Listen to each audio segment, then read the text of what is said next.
Так, всем привет. Рилс. Дядя Саша быстро рассказывает проблему Лисяна. Проблема Лисяна в том, что многие и слышали звук на скоростях 130-140. Вот этот звук вот такой.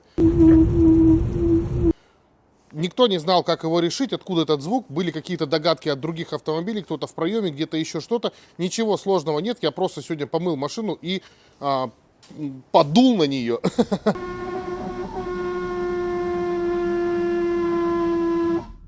Но я думаю, вариантов даже нет. Подобного нету. Ну, там как бы... Поэтому можно засовывать уплотнительные резинки даже между булок, они не помогут.